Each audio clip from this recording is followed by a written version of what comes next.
Hi everyone, we're going to get started in a second. We're just waiting for a couple more people to join us in the room, but we'll get started in the next couple of minutes.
Hi everybody, thanks for joining us online and in the room.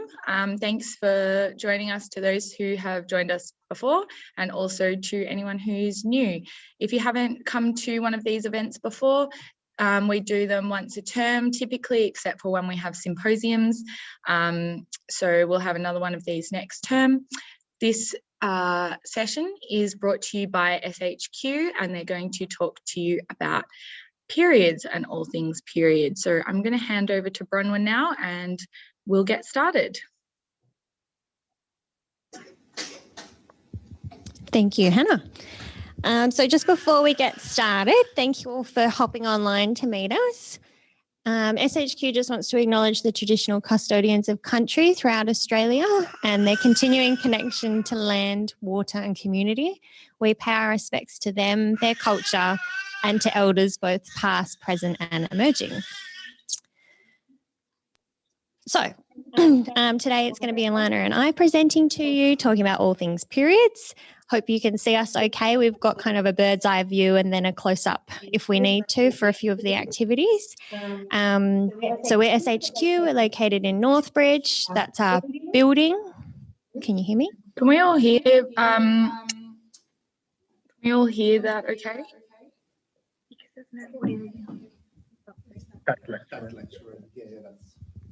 Okay. Everyone, yeah, great. Okay, cool. All right, good. Okay, when that's muted, will there be? No, okay. All right. So yeah, it's Alana and I today. We're going to be talking about all things periods. Hopefully it's as interesting for you online and in person. So yeah, that's our beautiful building. So what do we do at SHQ? So for anyone who doesn't know, we've got a lot of different services here. We've got a clinic with doctors and nurses. So we do things like STI testing, contraception, cervical screening, all that sorts of things. We've got a sexual health helpline. So they're open on weekdays. You can call up with a question, either you as a worker or a student that you have can definitely give us a call. There's a nurse on the end of the line. We've got a counselling team, so they're downstairs. They're free for anyone who's under 25, and we see anything related to sexual health or relationships. We've got an education team, so that's Alana and I, and a few other people. So we've got a whole team of us. We go out, we do sessions, we also do professional development. We've got the People First program, which is our service for people with a disability. We've got counsellors on that team who do one-on-one education as well. Magenta is our service for sex workers, so providing safe sex products and education and information to them. It's a peer-led program. And we have a library full of lots of different resources, which could really be helpful for you if you're educating about sexual health in your work. It's full of books and different resources that are really good. Cool. So I'll pass on to Alana. Thank you, Bronwyn. Okay, so today we're going to be talking about all things periods. But before we launch into that, we know that talking about sexual health in general and about things like periods can feel a little bit awkward and uncomfortable for some people. So just before we start, we want to think about some of the things that we can do as a group that's going to make this a nice, safe and comfortable learning environment. So for everyone online and in the room as well, what are some things that you need to help participate and to learn well in this context? Things that you might need from us, Bronwyn and I, things that you might need from other participants, and then some things we might need. Just type them into the chat.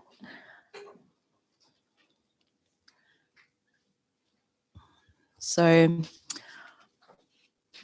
hi there, how are you going? Welcome. We're just thinking about some things that we might like as a group to make a nice, safe and comfortable learning environment. Anything? Yeah. Inclusive language. Inclusive language. Yeah. Yep, absolutely. So Felicia just said inclusive language. So thinking about using language in a way that recognises that it's not just women and girls who are experiencing menstruation. Absolutely. A judgment-free zone. Thanks, Courtney. Beautiful.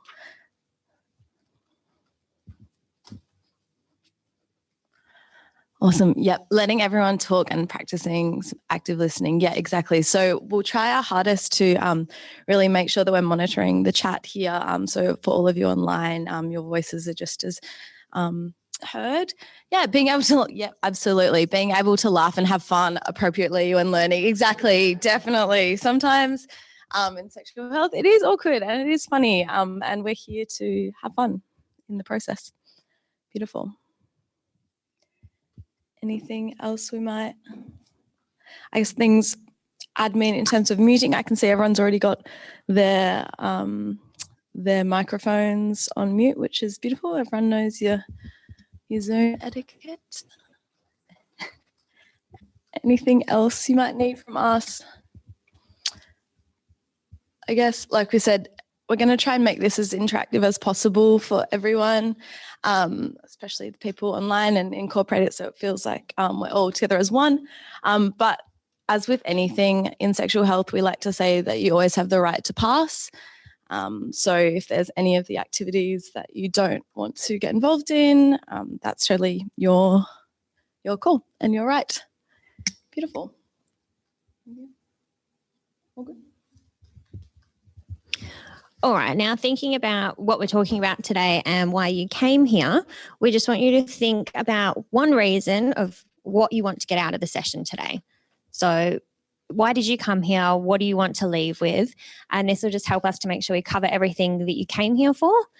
So if you just type it in the chat, and we've got some post-its for the people in the room, and then we'll make sure by the end of the session that we've covered everything that you're wanting to know.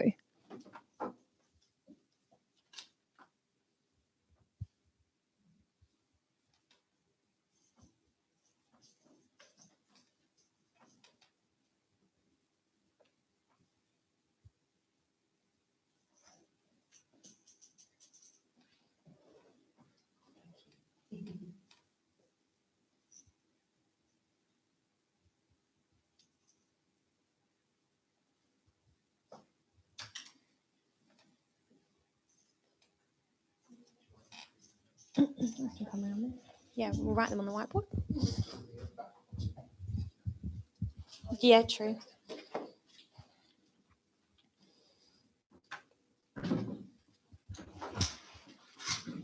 Are we sticking them somewhere? Yeah, we're going to stick them up on the board. Thank you.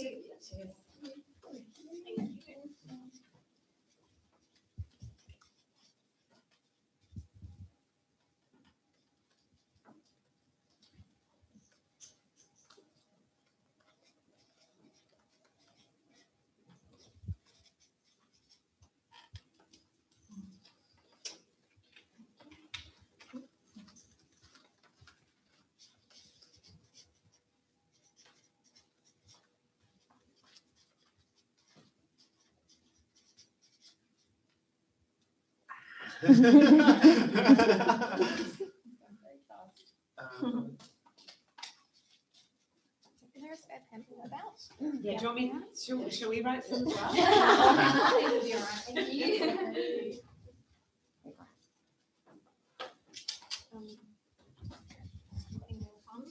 Yeah.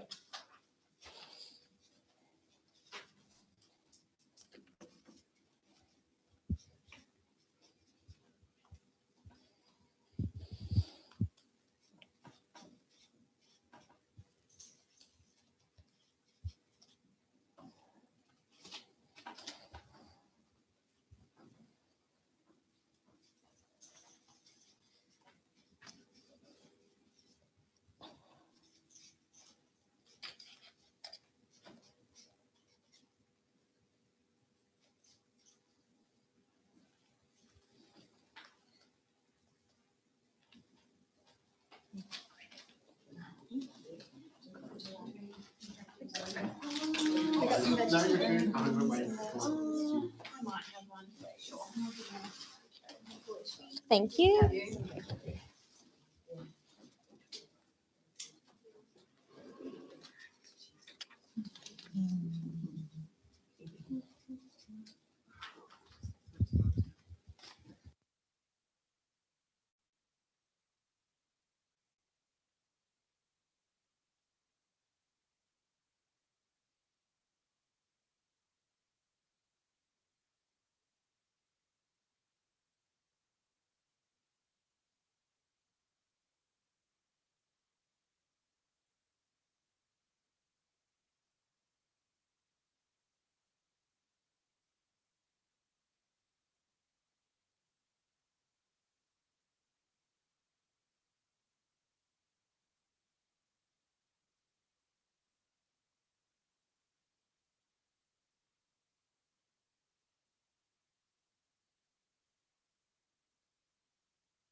Thank you for that. So we've got lots of different things that we want to get out of today, but some of them are quite similar. So hopefully we can get through a few of them and deliver what you want, and hopefully make it fun and engaging, as Alana said before as well.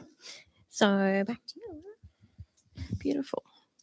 So when we think about sexual health, we're thinking about it through the definition that the World Health Organization has, which is that sexual health is a state of physical, emotional, mental, and social well-being in relation to all aspects of sexuality and reproduction, not merely the absence of disease, dysfunction, or infirmity.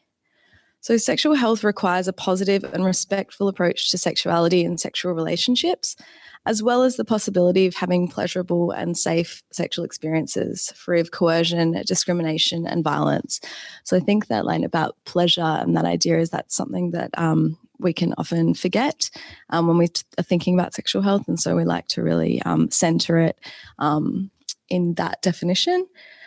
At SHQ, we approach sexual health from a rights perspective, and we recognise that young people have sexual rights just like they have human rights, and some of those are bodily integrity, the right to define their own sexuality freely, and that includes sexual orientation, gender identity, and expression. Deciding whether and when to be sexually active, and to choose their own sexual partners. As we said before, the right to having safe and pleasurable sexual experiences, that is a right. And to have access to information over their lifetimes, to information, resources, services, and support necessary to achieve all of these, to be free from discrimination, coercion, exploitation, and violence. So it's important that we recognise that sexual health encompasses so much more than just the absence of disease. And we want our young people to feel confident and empowered in themselves to ask questions and know where to find the information that's right for them. So when we have information about periods and knowing where young people can go to for help, knowing what the resources are, then we can help acknowledge their sexual rights and help them to achieve sexual health. So that's why we just like to ground everything from that perspective. All right, so we just changing it up. Before we get started talking about periods, we need to think about the language and how do we talk about them? What is the language that we use and the language that young people use?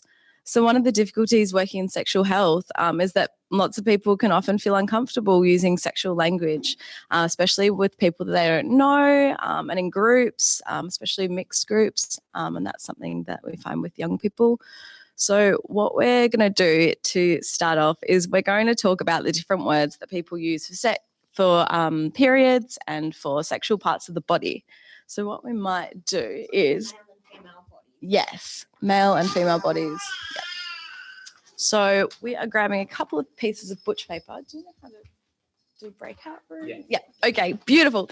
Stephen is going to pop everyone into breakout rooms. So the people in the room are going to be writing down all of the words that they can think of for periods. So slang, things that they might have heard from young people, from the media. Stephen is going to be creating 2 different breakout rooms. Yep, beautiful. One of which is going to be coming up with as many different words, phrases, terms of phrase for male bodies, and the other one for female bodies. For body part.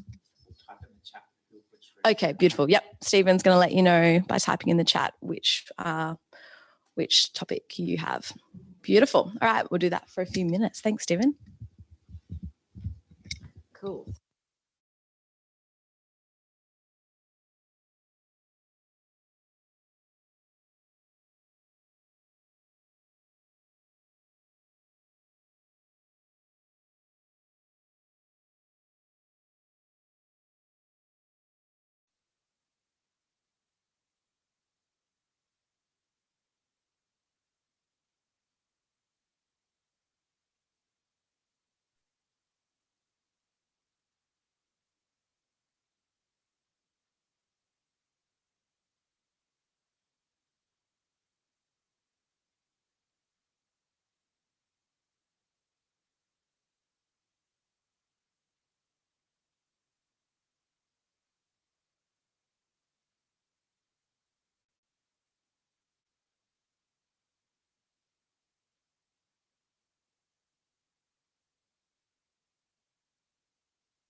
No worries.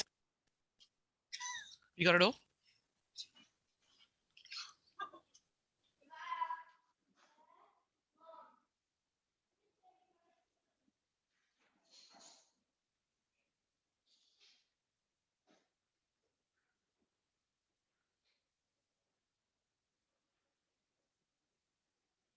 Okay.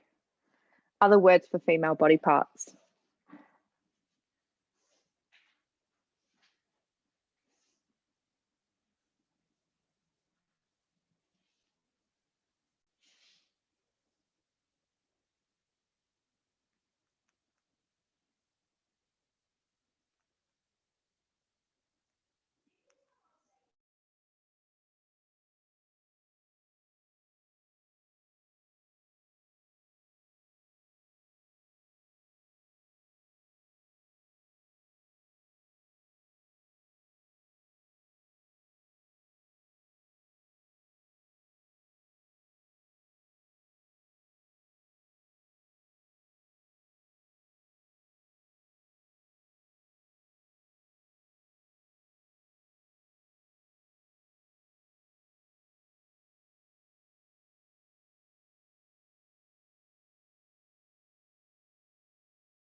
Yeah.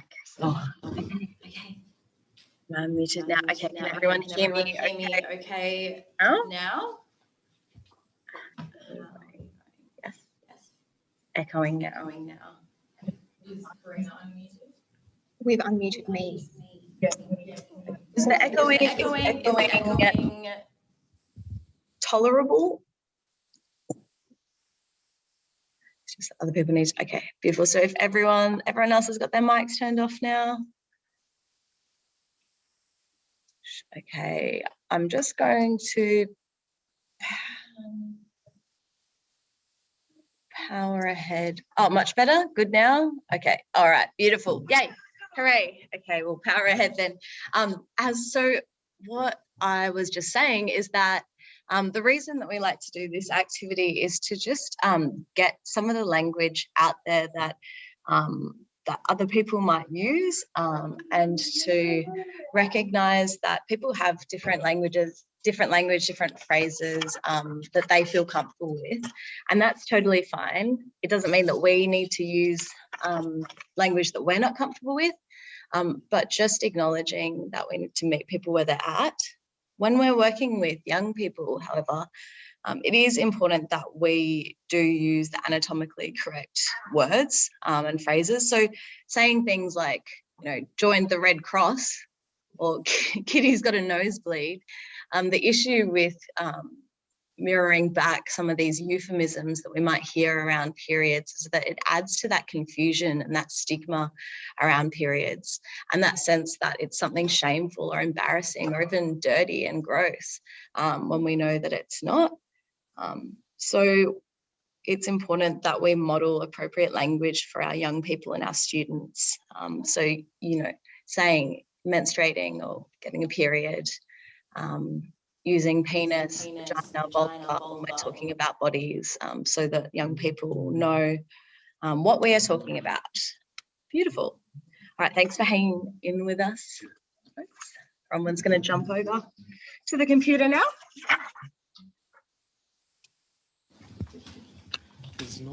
Okay, so the next activity that we want to do, thinking that a lot of people don't learn anything about sexual and reproductive systems at school, and if they do, it's usually in a lot of those euphemisms that Alana talked about, or like kind of done awkwardly. So we're going to do a little brainstorm, and we'll see how this works, about why we do and don't talk about periods. So I just want us to think about some reasons why we don't talk about periods at school, or like with people that we know at all. Especially like thinking about when you first learned about a period, what was that like?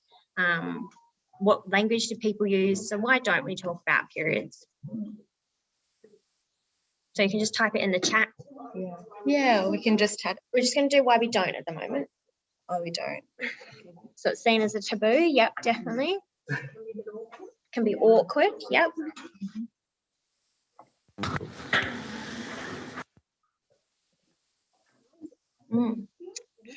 Parents don't want to.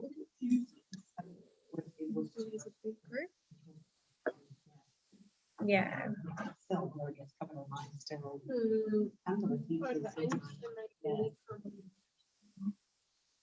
Yeah.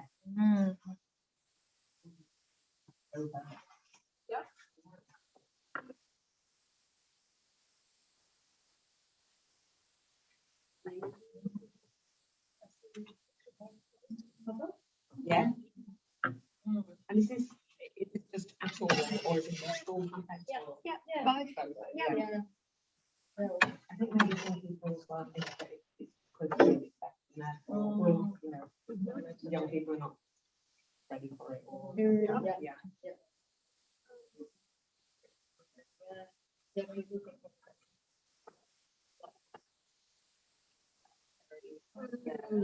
Given that time, I can still remember. I think we did one lesson on periods, and all I remember was the deck took the lesson, and there was like a box of like big tampons put in the middle of the room, and that was the whole lesson. She was like, "Have a look, play around." and I think that's it. People think it's quite important. And that's that.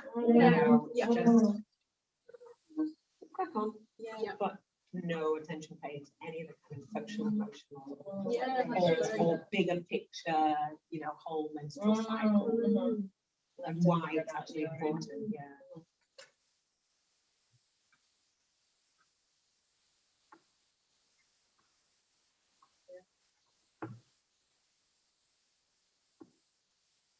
Might bring us back. We got a really good list here in the room and online. We've had a lot of different reasons why. So we had online, it's seen as a taboo. It's seen as only a girl thing. Parents don't want it and think that their kids are too young. They don't understand it themselves, definitely. Embarrassment or fear of being teased. Often periods are medicalized, so it's just the facts, not anything about, not anything positive or about the power it can hold. We had a little discussion in the room about that, about how it's usually just framed as a bleed, you use a product, that's that, nothing about the bigger picture around it. It might open a can of worms. It means that they're now able to reproduce, so it's tagged to sexuality. It's not relevant to everyone like boys and shame. It's not spoken about because it means a girl is now a woman, and it brings a heap of other things that adults might not want to discuss. And maturing sexually, definitely.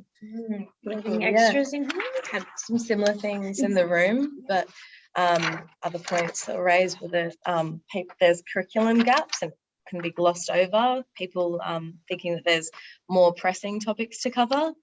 Not given importance, people not feeling ready to talk about it, or too awkward or uncomfortable, and people, similar to the medicalized one, leaving out the other, you know, the emotional side and what an impact it has on all, like a holistic look.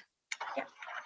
Beautiful. So thinking about that, why we don't talk about periods, now I want us to shift our thinking a little bit and think about what messages does that give if we don't talk about periods? So what do we say to young people if we're not having those conversations? Yeah.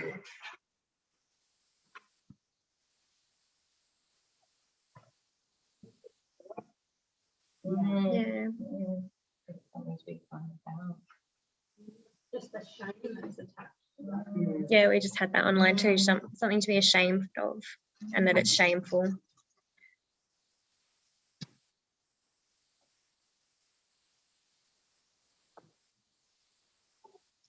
It's something to be had in silence, and it should be kept a secret. It generates the stigma around it, and that it's not important to learn about it.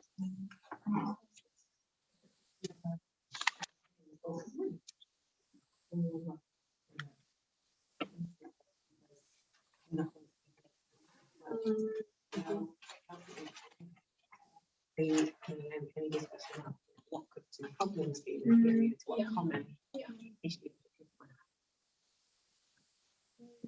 Really touched on.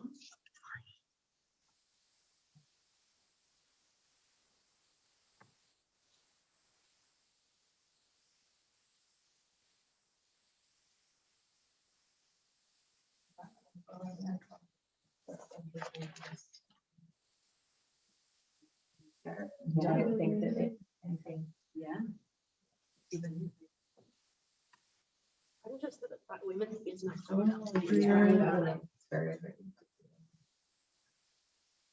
We've got online that it's not important or worthy of time, attention or support.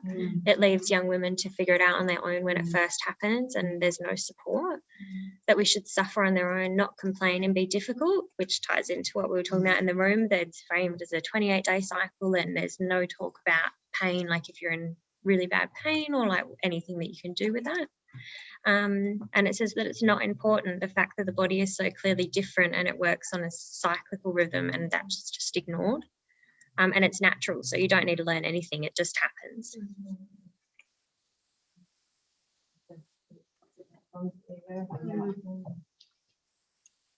Cool, I think we've done that good. So now I want us to think about, why should we be talking about periods? So why is it so important to talk about periods, and what do we want our young people to know?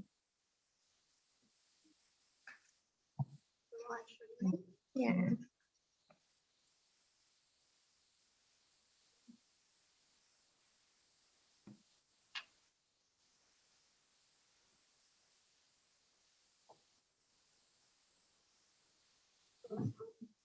Also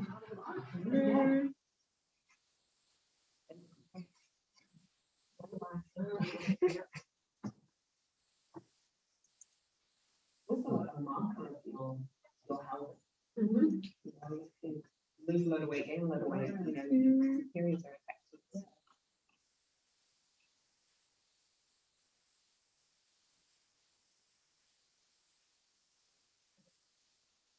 How many people know what is normal, when to see a doctor?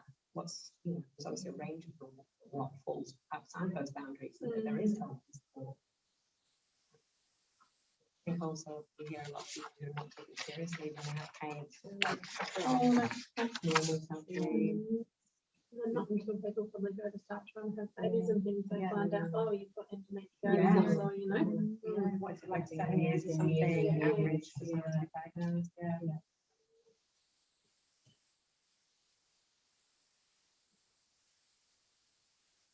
We've got a few online, so we've got debunking myths, so that young people do not live feeling like we have. So I guess changing it from the past where it definitely was not talked about very often. That understanding their bodies as a superpower, being able to identify when there are underlying issues we were talking about in the room, putting up with pain and how that's so accepted in society and how that could lead to things like endometriosis, so that everyone has some understanding and not to suffer in silence. Menstrual cycles can deeply impact our mental health, fitness, ability and concentration, among lots of other things.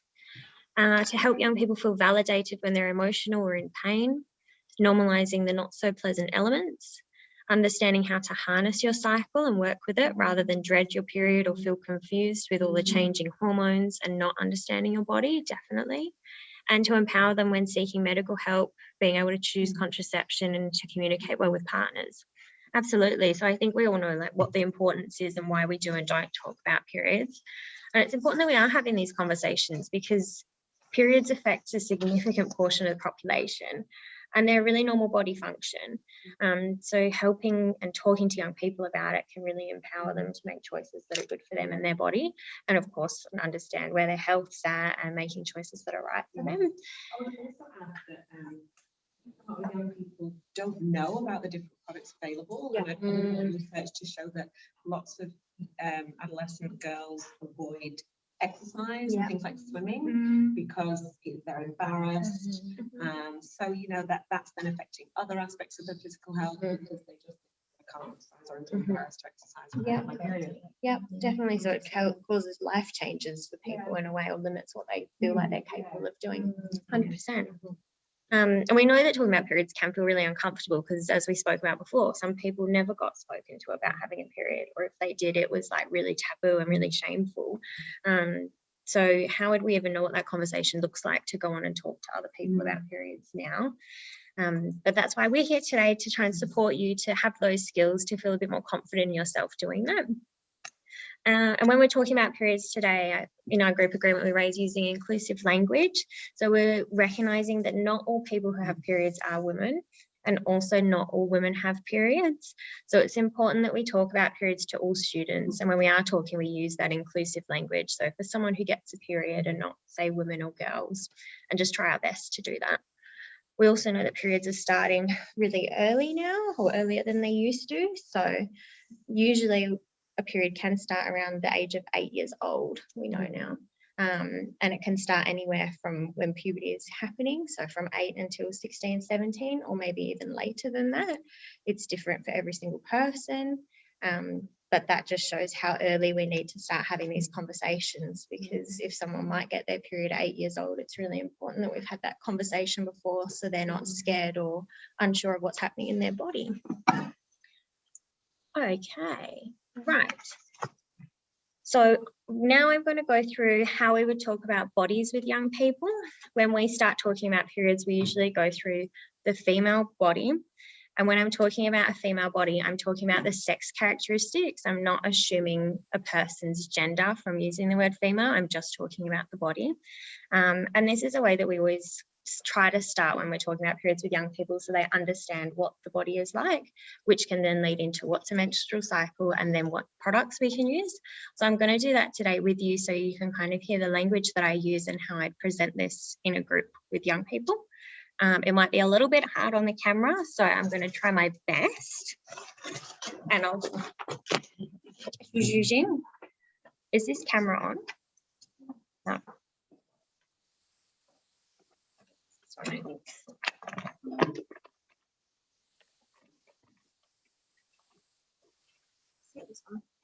Cool. Thank you. All right, so I'm going to start with the outside of the body, and I'm going to show you a line drawing picture of a vulva. So when we do this with young people, we always say we're about to show a picture.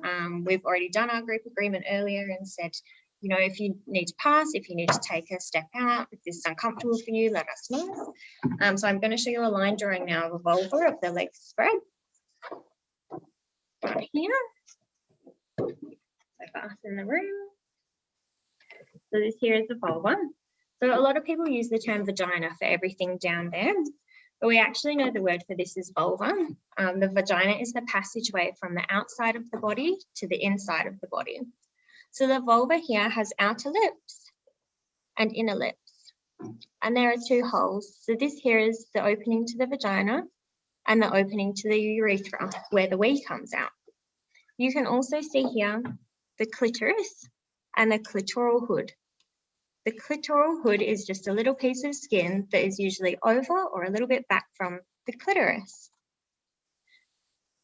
The lips here vary in their colour and their shape and their size. They come in lots of different varieties, and there's a lot of different diversity. So everyone's body is different. They might be different lengths. Some might be longer than others. The inner lips might be a little bit longer than the outer lips. There's so many different variations, but everybody is normal.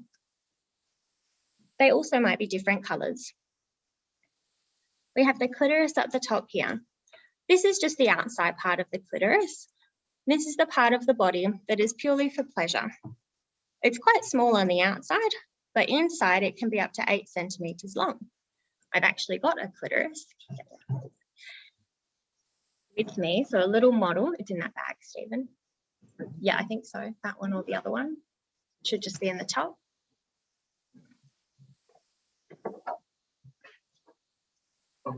Thank you.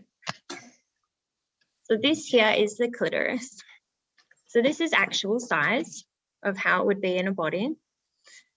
So what you can see here is this tiny little, this part here would be on the outside of the body.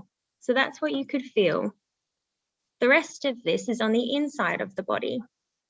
It usually sits a little bit like this, and the vagina would be about here. So this sits inside the body. There's lots of nerves in there, and it can feel really good when it's touched.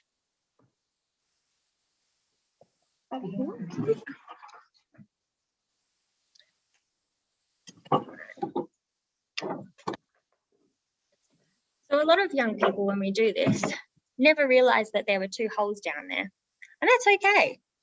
But it's always good to say that there are 2 holes down there, and lots of people don't know. For a boy's body, it's usually really easy to see because the penis is on the outside of the body, so it's easy to tell how many holes they have. But for a female body, it's a little bit more difficult because you have to be very bendy to look down there. Sometimes using a mirror can help. You can check yourself down there, see what's normal for you and see what you look like. Often when we talk about having 2 holes, we say this is the vagina where a tampon is inserted, and this is where the wee comes out. So you can actually wear a tampon and go for a wee. And the amount of young people that don't know that that's a thing would be maybe surprising or maybe not to you, but a great time to clarify that myth when we're talking about bodies. All right, now I'm going to show you a different diagram. This is a drawing again, and this is of the inside of the body. So that one there, I hope you can see this okay online, people. So here we have the vagina, which is the passageway from the outside to the inside of the body here. On some diagrams, this is shown as being really wide and far apart. So we always like to say that the vagina is not a big, wide, open passage like it's shown, but more like two gentle folds of skin that sit next to one another. So they might stretch for things like putting in a tampon, or for something penetrating like a toy or a penis maybe one day. But the walls of the vagina lay flat on each other. It might also stretch when a baby comes down during birth.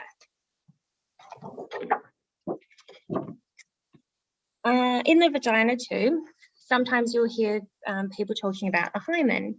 So the hymen, people usually think it's a big piece of skin that covers it completely. What we know is that's not actually what it's like. It sometimes is a little bit of skin on the sides, and we've actually got another picture that shows different hymens. And this can be good because often young people are scared to use a tampon because they think they're going to break the hymen, there's going to be a lot of blood. And actually that doesn't always happen. So this picture here shows different types of hymen. So as you can see, that might be like this, just a thin fold of skin around the outside, or it might be shaped like this, or it might be shaped like this. So people can still wear a tampon, even if they've never had sex. I've got a question here. What age or year level would you be doing this with? We usually do this from age 13.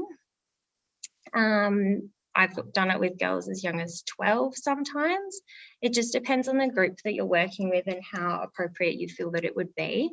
And I think that if you use that, or if you know your group, you'll know well enough whether they're able to listen to this information and take it in. And then I've got another question here where you can find these resources. I'm not sure if they're on our website. This hymen one isn't, but I can find out where it came from for you.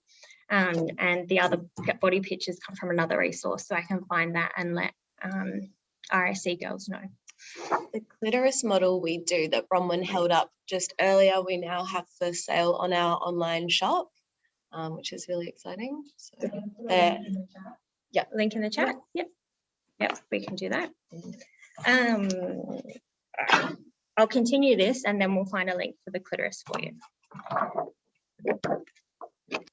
All right, so then back to this diagram. So we've explained what the vagina is. Here where the vagina meets the womb or the uterus is the cervix. Here is the womb. So this is where the baby would grow if someone decided to have a pregnancy. It's also where the menstrual period blood would accumulate. So about once a month, the lining of the uterus gets thicker and fills with blood to support a possible pregnancy. So that's where this is happening. We'll talk more about periods in a moment. Here you've got the tubes and the ovaries. So about once a month, an egg is released from an ovary. It travels down the tube and into the uterus. If there's sperm present, a pregnancy can occur. And if not, the lining of the uterus comes away through the vagina, and that is what's known as a period.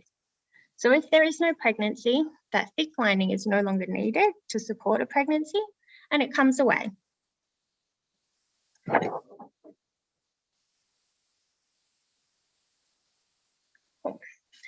So a menstrual cycle is the body's way of preparing for a pregnancy. And if the egg isn't fertilized, the rich lining isn't needed. So bleeding from a period usually lasts about 3 to 7 days. And altogether, about 2 to 4 tablespoons of blood is lost. Now that can look like a lot in a pad or in the knickers, but we actually know it's not too much blood. And we know that the menstrual cycle is more than just bleeding from the body, of course. The cycle has got lots of different hormones that affect people in different ways. This could be emotionally, it could be physically, so maybe they might have sore breasts, maybe they've got abdominal cramps, maybe they've got back pain, maybe they're feeling really sad or angry or irritable. So there's a lot of different side effects that can happen in the body and how a person can feel when they're having a period or throughout those 28 days. For some people, their cycle might be longer than 28 days or shorter than 28 days, and that's completely normal too.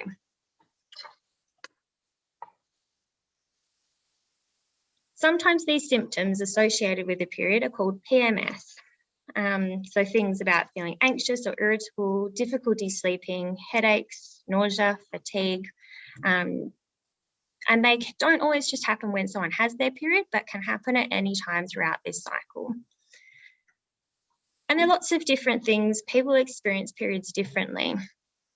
We'll go in, after we've done the period products, we'll talk a little bit more about how much blood is too much and how much pain is too much. Or I could do that now.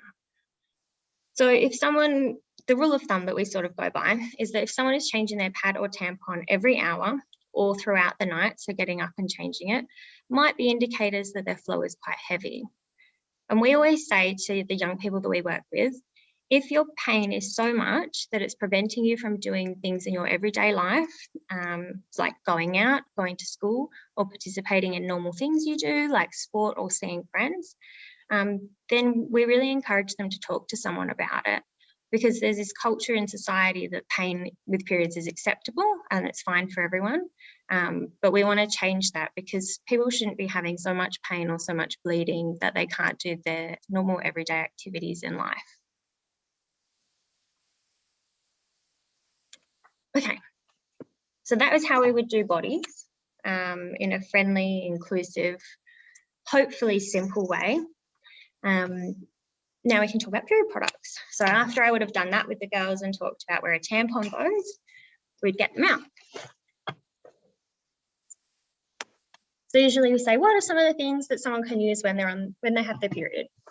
Yep, cool, they can use pads. So what's a pad? And then we literally have a pack here. And we bring our period bag with us and we say, yeah, cool, this is a pad. So a pad is a piece of usually disposable, sometimes not. You can buy pads that are reusable and you can wash and use again. They sit in the bottom of the knickers and they absorb the period blood when it comes outside of the body, or the menstrual fluid. Usually changed every 4 to 6 hours, depending on how heavy someone's flow is. They come in different sizes and absorbencies.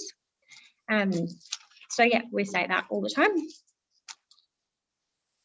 And yes, we would be doing this with all students in high schools. I guess I'm just saying girls a lot more because I tend to work in groups that are mostly women, but definitely we do this with the boys all the time as well. And we do this with any students that are in schools or not in school as well. So we definitely, the boys get the same, or if we're in split gender groups, all the students we're with get the same information when we're talking about this. Then we have a different type of pad. So we've got a smaller liner, a bigger pad, just to show and get the whoever we're working with, we get them to have a feel if they'd like. Usually we'd get a bit of paper or a chart and put them on there, recognizing that if we're passing them around, some people in the group might not want to touch them. Absolutely fine. A lot of young people would mention tampons. So we've got some tampons, we'd open those up. Yep, where does a tampon go? Then we've got our picture. It gets inserted into the vagina and it absorbs blood from inside the body, usually worn for 6 hours maybe. Pull it out, wrap it up, dispose of it. Never put pads or tampons in the toilet. Always put them in the bins that are there or at a bin at home wrapped up. A lot of people ask, can you put it in too far? So a good thing to say is, no, it will not go too far. The cervix there will stop it going in any further than it needs to.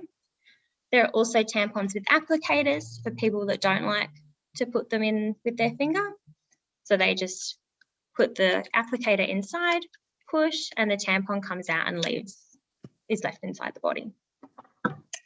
Then we go on to talk about menstrual cups. So we always have a couple to show. This one here is the smallest one that we can find at the moment. It's a Diva cup and I think it's a size 0. We show them how you can fold it up.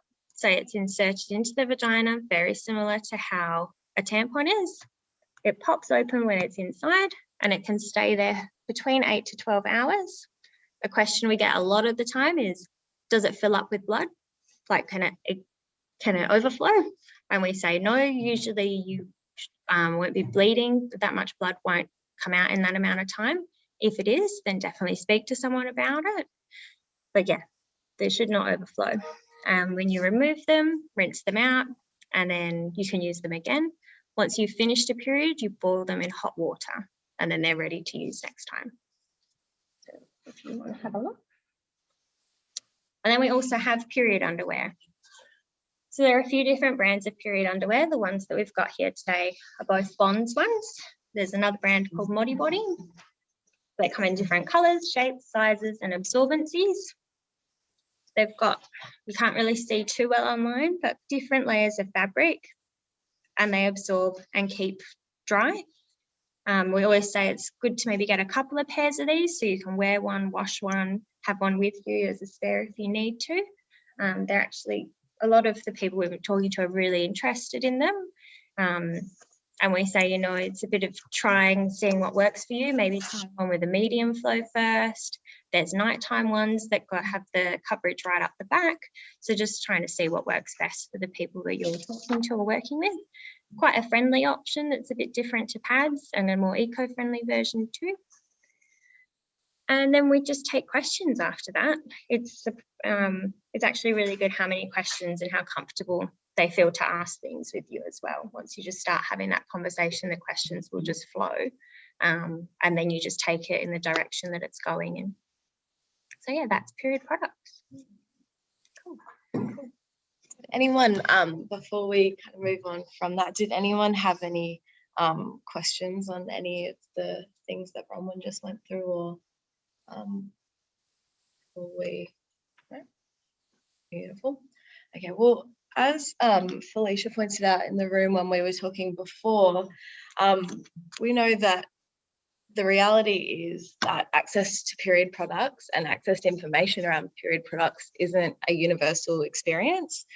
So when we talk about, you might talk about period poverty, and that's when we're talking about the inability to access sanitary products, safe hygienic spaces to use them, and to education, and to people that they feel safe to talk to. So what this can lead to, and we know this from the research, is that it leads to feelings of shame and embarrassment, and it contributes to that stigma that we were talking about earlier around periods being something embarrassing, something that we don't talk about, something that we just put up with. And what that does is that leads to poorer self-esteem, further mental health outcomes.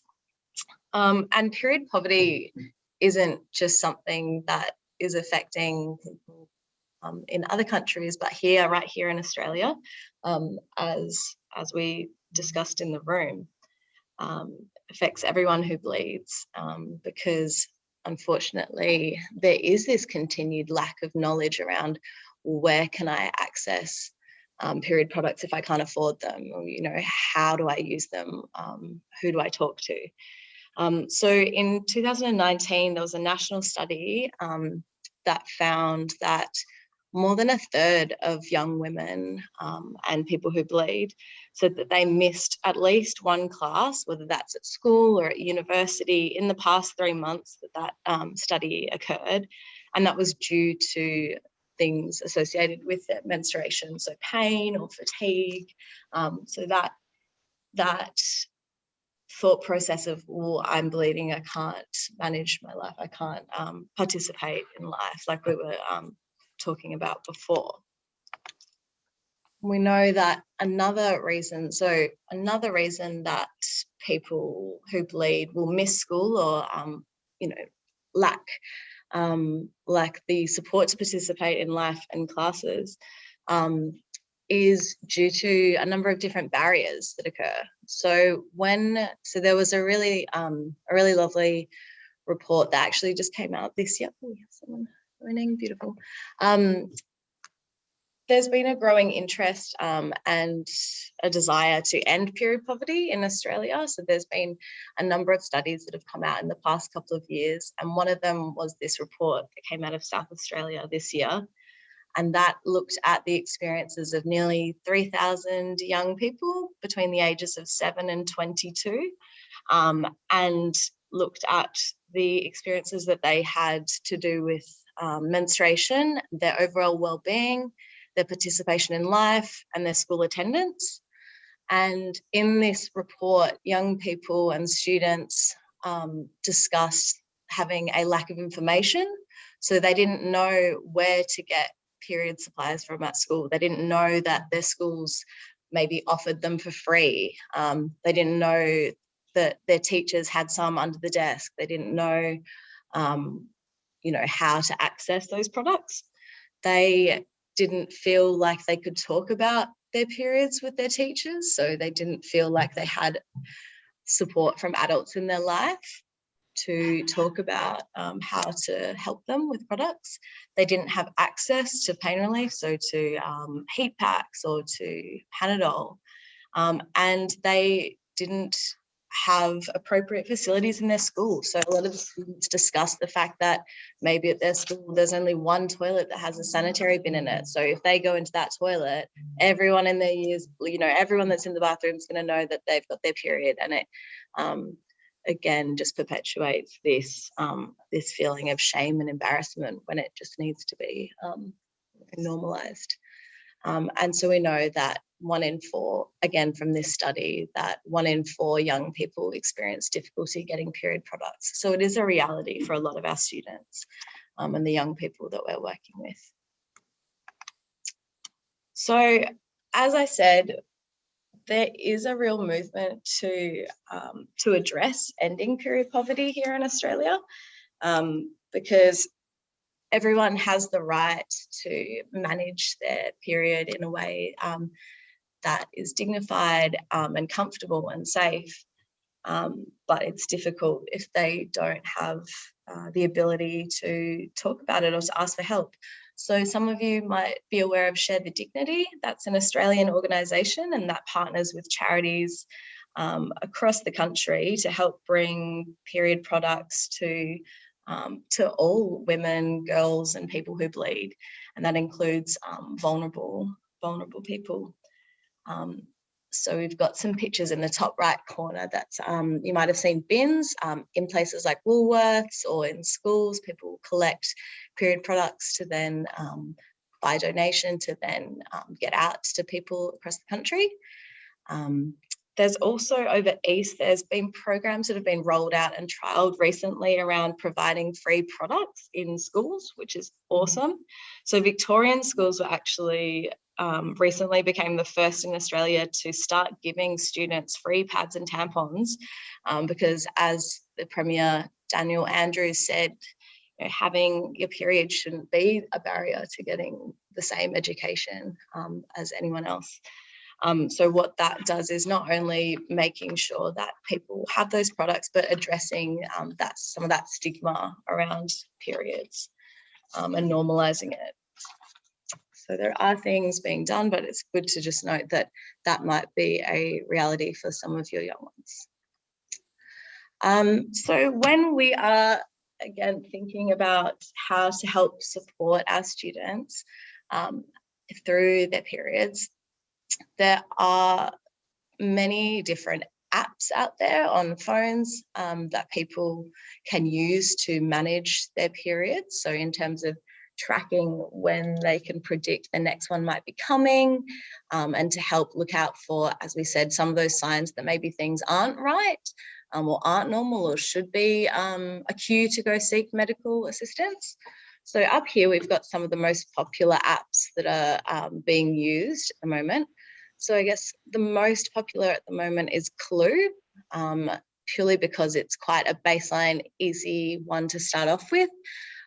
So with all of these, people will just enter when they start bleeding, and then when they stop bleeding, often with other categories that they can enter. So they might talk about their mood, how they're feeling on that day.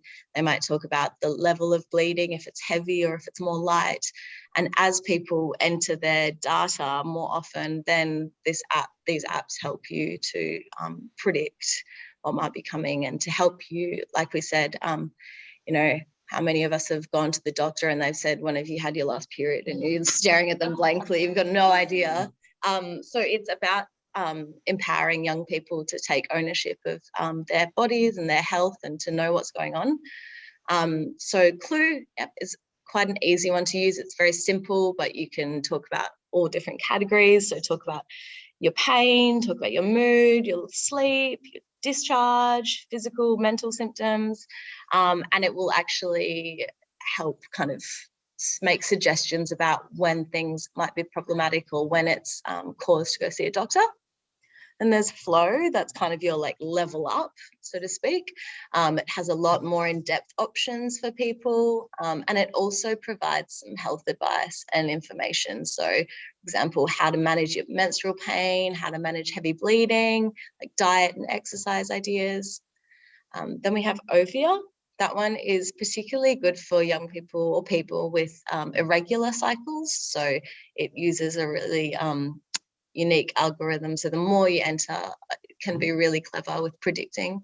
Although, as we know, none of these apps are perfect at predicting when people might have their periods, because that's not how bodies work. And that one offers, summaries for people. And then the last one we've included, because that one is specifically for teens and preteens. And so that one is really user-friendly for young people. Some of the other apps will maybe talk about intercourse or, libido as one of their categories. Whereas this last one doesn't have that, and it's more of a support around people who are experiencing their periods at an earlier age.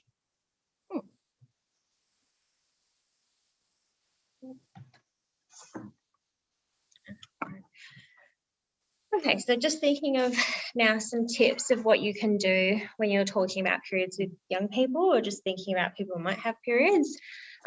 Great tip being teachers or school nurses working in schools is to have a kit full of period supplies ready and handy with you, and to make your young people aware that you have got that. So having it packed with pads, tampons, liners, those kinds of things, but also having things like spare underwear if possible, or snap lock bags in case girls get their period, didn't know it was coming, have got stained underwear, somewhere to put that. Some wet wipes is always really friendly. Having a heat pack, an option if someone's in pain, has got some cramping, just to show your support for them. And just with that one as well, thinking about how we make that information known to our students and accessible as well. So often students report, that might exist, but they have to come all the way to the front of the classroom and go into this special drawer, and it's a whole big show and tell.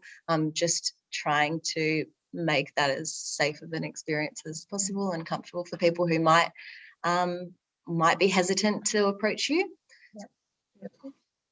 And then using inclusive language as well. I know we've already spoken about this, but there's a couple of words there that you can use that aren't so gendered. So instead of saying becoming a woman, talking about starting puberty. Instead of using feminine hygiene products, talking about menstrual period products. Women's health, reframing that as reproductive health, or women using people instead. Definitely something that in society is a little bit hard to adapt to sometimes, because we're so used to associating periods with women or girls.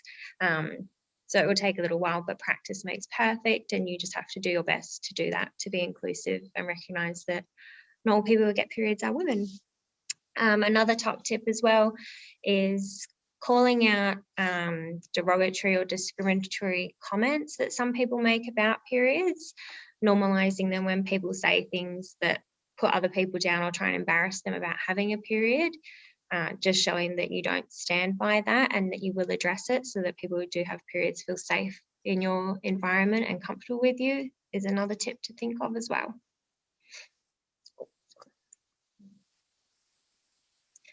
All right, we've got some resources and referrals for you.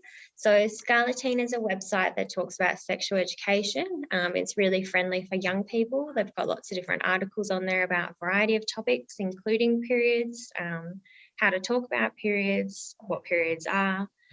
You by Cotex also have an information section on their website that's got simplified information about periods, getting your period. Amaze, they're a YouTube channel. They use really inclusive language again, very friendly. They're aimed for young people. So maybe if you watched them before, it could also be a great way to start a conversation with someone, or if you're doing an education session about periods, including that in there, They've got one about period products. They've got one about getting your first period, a couple of different ones. Women's Health and Family Services are a great place to refer people if they're having periods that are painful or not normal for them, even just for someone to talk to about having a period or starting puberty or anything like that. Period Pain and Endometriosis Program. This is a foundation that is about raising the awareness of endometriosis and pelvic pain. They do educational sessions in schools as well. I'm not sure how young they go, but I think it's actually quite young their sessions are tailored for. So that's just another place where you might find help. And these are two really good books. So the one on the left is aimed for young people as well. Friendly and Inclusive Again. I think it's only recently come out. And one of the authors is actually the lady that used to be Dolly Doctor. So she's got lots of tips of when young people used to write into her. Lots of nice drawings as well, and talks about all things related to a period, a lot of the stuff that we've talked about today. The one on the right-hand side is Period Queen. This is by Lucy Peach, who a long time ago used to work at SHQ as well. This one's a bit more aimed at people who are a little bit older, maybe high school age, a little bit later. And this talks a lot about the cycle and the different hormones involved in a cycle, and how mood changes are different, how your attitude might be different, and ways that you can use these different phases in a cycle to better your own potential, I suppose. But yeah, that's quite a text-heavy one, even though it's written in a friendly way as well. And Sue's just pointed out there's another, a WA-based charity, which is awesome, the Essentials Collective, based in Vic Park, who are running a campaign for October, which is awesome. We'll have to look into that. Yeah, we love Lucy Peach too. And thank you. So hopefully we've addressed what you needed us to address on the whiteboard with the Post-its. There was a lot about talking with young people, about confidence and being able to talk with young people, learning about new research, and learning how to deliver things and supporting young people who have periods. So I feel like we might have covered a lot of those for you, and I hope that you found something good. If you have any more questions, please ask them. We're more than happy to answer any questions at all. Just find that link for the clitoris model now while I wait to see if anyone has any questions.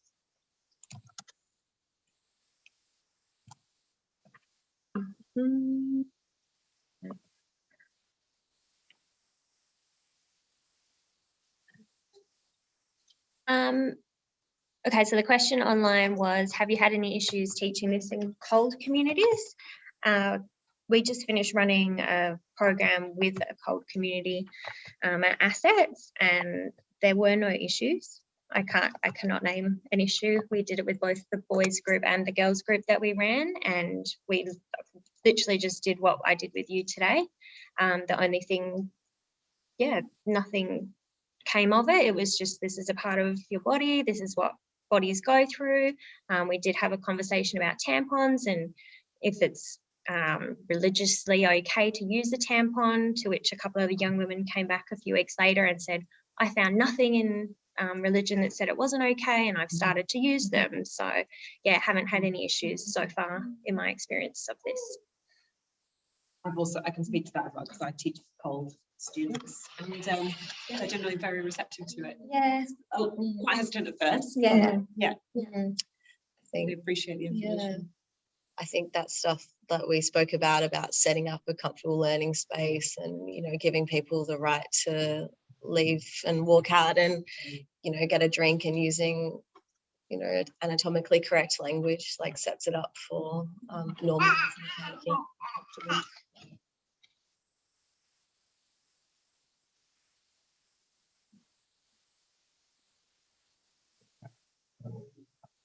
We just had a comment from Sue around, I had a conversation with a teacher today in Year 4 who's having difficulties with kids not being allowed to say penis and vagina, etc., in protective behaviours, not being allowed by parents to say these words, and coming to school and saying it to them. Oh, right.